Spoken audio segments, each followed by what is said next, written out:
Assalamualaikum warahmatullahi wabarakatuh. Saya akan mempresentasikan materi ITC literasi dari kelompok 3. Itu mengenai dampak kecerdasan buatan dan revolusi industri 4.0 terhadap tenaga kerja di Indonesia. Presentasi ini membahas dampak kecerdasan buatan atau AI dan revolusi industri 4.0 terhadap tenaga kerja di Indonesia, menganalisis peluang dan tantangan, serta memberikan rekomendasi untuk menghadapi masa depan. Memahami kecerdasan buatan dan revolusi industri 4.0, yang mana kecerdasan buatan AI itu kemampuan mesin untuk meniru fungsi kognitif manusia seperti belajar, memecahkan masalah, dan membuat keputusan. Dan untuk revolusi industri 4.0 sendiri, integrasi teknologi digital, fisik, dan biologis yang menghasilkan sistem produksi cerdas dan terhubung. Dampak terhadap dunia kerja, yaitu yang pertama otomatisasi, yang kedua pekerjaan baru, dan yang ketiga keterampilan.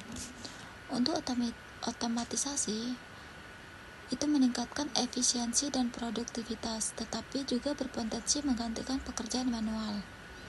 Sementara untuk pekerjaan baru, munculnya profesi baru di bidang teknologi seperti data scientist dan spesialis keamanan cyber. Sementara untuk keterampilan sendiri, itu permintaan akan keterampilan teknis dan non-teknis yang relevan dengan AI dan revolusi industri 4.0. Peluang bagi tenaga kerja. Yang pertama, meningkatkan produktivitas. Yang kedua, menciptakan lapangan kerja baru. Untuk meningkatkan produktivitas sendiri, otomatisasi dapat meningkatkan efisiensi hingga 30%, dan AI membantu memprediksi kebutuhan bahan baku. Dan dalam penciptaan lapangan kerja baru, itu diperkirakan muncul 97 juta pekerjaan baru di sektor teknologi, mendorong kewirausahaan berbasis teknologi. Peningkatan keterampilan dan pendidikan. Yang pertama, dalam pelatihan, yang kedua kerjasama, dan yang ketiga pembelajaran seumur hidup. Untuk pelatihan itu sendiri, program pelatihan yang relevan dengan kebutuhan industri sangat penting untuk meningkatkan keterampilan tenaga kerja.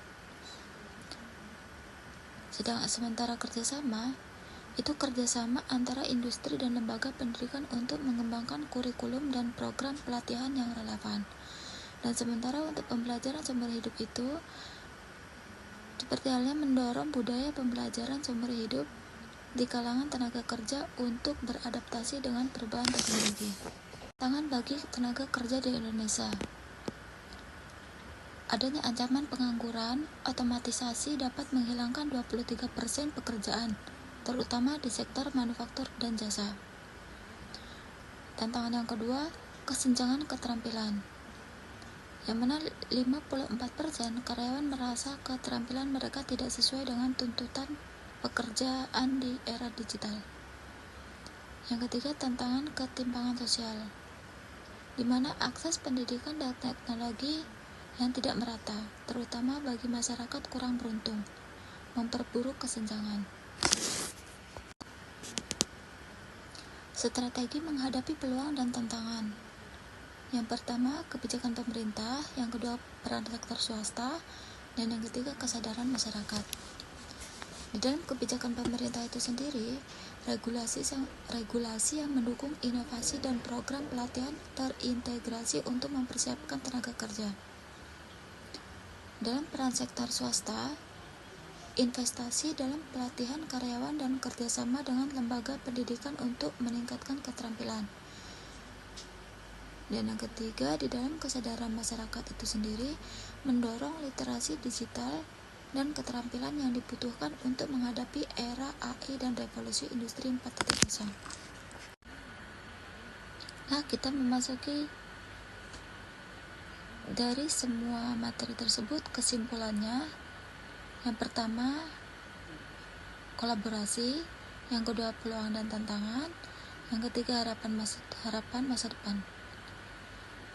Di dalam kolaborasi antara pemerintah, sektor swasta, dan masyarakat sangat penting untuk memanfaatkan peluang dan mengatasi tantangan di era AI dan revolusi industri 4.0. Siap untuk masa depan.